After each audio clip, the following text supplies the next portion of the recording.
আসসালামু আলাইকুম সুপ্রিয় খামারি বন্ধুরা, আজকে আমরা আলোচনা করব একটি গুরুত্বপূর্ণ বিষয় নিয়ে। সেটাকে বলা হচ্ছে ড্রাই কাউ ম্যানেজমেন্ট, অর্থাৎ গাভী যখন গর্ভাবস্থায় থাকবে সেই গাভীটার ডেলিভারি কিভাবে সহজ হয়।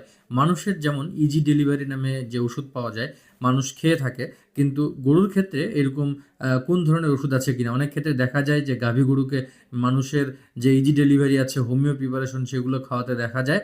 তো এটার থেকে সবথেকে ভালো যেই পদ্ধতিটা আছে, যেই ওষুধগুলো খাওয়ালে আপনার গরু আপনার হচ্ছে বাচ্চা দেওয়ার সময় পড়ে যাবে না, অর্থাৎ মিল্ক ফিভার জনিত কোনো সমস্যা হবে না, বা হাইপোক্যালসিমিয়া অর্থাৎ ক্যালসিয়াম এর ঘাটতিজনিত কোনো সমস্যা হবে না, সে বিষয়ে আলোকপাত করব।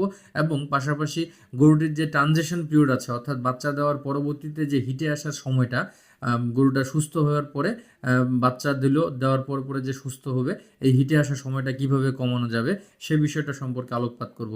দেখুন, আপনারা জানেন যে গরুর ট্রানজিশন পিরিয়ড বা বাচ্চা দেওয়ার যে সময়কাল, বাচ্চা দেওয়ার পরের যে সময়কালটা সেটা যেমন গুরুত্বপূর্ণ, বাচ্চা হওয়ার আগ মুহূর্তটাও তেমনই অত্যন্ত গুরুত্বপূর্ণ। অর্থাৎ ড্রাই কাউ ম্যানেজমেন্ট বা ড্রাই কাউ থেরাপি এটাকে বলা হয়ে থাকে।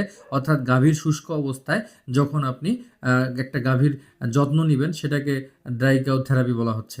তো ড্রাই কাউ থেরাপির মধ্যে এখানে যে বিষয়টা গুরুত্বপূর্ণ, অর্থাৎ গরু যখন বাচ্চা দিবে, এই বাচ্চা দেওয়ার 20 দিন আগে, 15 থেকে 20 দিন আগে, 20 দিন সময়টাকে খুব গুরুত্বপূর্ণ হিসেবে ধরা হয়। বাচ্চা দেওয়ার 20 দিন এবং বাচ্চা দেওয়ার পরের 20 দিন, যেহেতু একটা সাইকেল পূরণ হয়। তো এক্ষেত্রে আমরা যেটা করতে পারি, বাজারে যে সকল প্রিপারেশন আছে সেগুলো সম্পর্কে বলি। এরপরে বাজারের থেকেও কম দামে কোন জিনিসটা খাওয়ালে আপনারা পাবেন সেটা বলবো।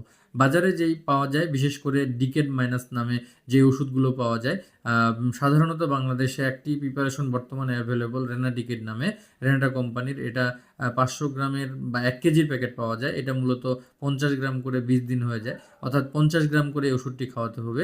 আরেকটি পাওয়া যায় ডক্টর অ্যাগ্রোভেট লিমিটেডের, যেটাকে বলা হচ্ছে অ্যাক্সিলেট। এটা 100 গ্রাম করে খাওয়াতে হবে। আমাদের দেশে যেই সাইজের গরু পাওয়া যায়, বড় সাইজের গরু হলে 200 গ্রাম করে। তবে এই ওষুধগুলো খাওয়ানোর শুরু করলে বাচ্চা দেওয়ার সাথে সাথে এই ওষুধগুলো বন্ধ করতে হবে। এই ওষুধগুলো মূলত নেগেটিভ ইফেক্ট দিয়ে গরুটাকে সুস্থ রাখে, অর্থাৎ গরুর শরীরে যে ক্যালসিয়াম উৎপাদন চ্যানেল আছে, এই চ্যানেলটাকে এমনভাবে প্রভাবিত করে যাতে করে বাচ্চা দেওয়ার সময়ের কালটাতে তার পর্যাপ্ত ক্যালসিয়াম, তার যে ন্যাচারাল প্রক্রিয়া আছে, স্বাভাবিক প্রক্রিয়া আছে, বোন মেরোর বা হাড়ের অস্থিমজ্জা থেকে যাতে এই ক্যালসিয়ামটা ব্লাড লেভেলে সাপ্লাই হয়, সেই ব্যবস্থাটা করে এই ওষুধগুলো। এবং পাশাপাশি জরায়ুর যে ডাইলেশন আছে, বাচ্চার পজিশন যদি ঠিক থাকে তাহলে সেটাকে ডেলিভারি হতে ভালো, খুব চমৎকারভাবে সহায়তা করে। পাশাপাশি গরুটি যখন বাচ্চা প্রসব করে ফেললো, বাচ্চা প্রসব পরবর্তী যে আপনার ট্রানজিশন পিরিয়ড, অর্থাৎ জরায়ুর পূর্ব অবস্থায় ফিরে আসা, সকল প্রকারের ঘাস শুকিয়ে যাওয়া এবং নর্মাল হিট শো করা, এবং হিটের যে সাইকেল আছে সেটা পূরণ করে ওভুলেশনটা নিশ্চিত করা, সেটাতে একটা মারাত্মক রকমের প্রভাব পড়ে এটা, এই ডিকেড মাইনাস অথবা এই অ্যাক্সিলেট পাউডার। তো আপনারা আরেকটা কাজ করতে পারেন। আমরা জানি নিশাদল অ্যামোনিয়াম ক্লোরাইড বাজারে পাওয়া যায়। এই অ্যামোনিয়াম ক্লোরাইড বা নিশাদল যদি আপনি 50 গ্রাম করে, ছোট গরু হলে 20-30 গ্রাম, বড় গরু হলে 50 গ্রাম করে রেগুলার, এই 2 থেকে 3 সপ্তাহ আপনি বাচ্চা প্রসবের আগ মুহূর্তে খাওয়ান, তাহলেও কিন্তু এই সমস্যাটা সমাধান হয়। অর্থাৎ আমরা ইজি ডেলিভারির যে প্রসেসটা, এটা এক ধাপ আগিয়ে নিতে পারবো। তো আশা করি আপনারা বিষয়টা বুঝতে পেরেছেন।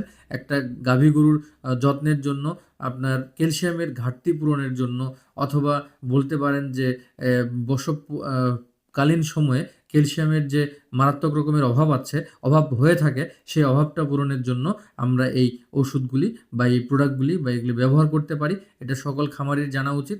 এবং যারা আমাদের পেজের সাথে যুক্ত আছেন, আমাদের চ্যানেলের সাথে যুক্ত আছেন, তারা অন্য খামারিদের জানিয়ে এই আপৎকালীন বিপদ থেকে মুক্তি পাওয়ার, প্রতিরোধ করার একটি সুযোগ করে দিবেন।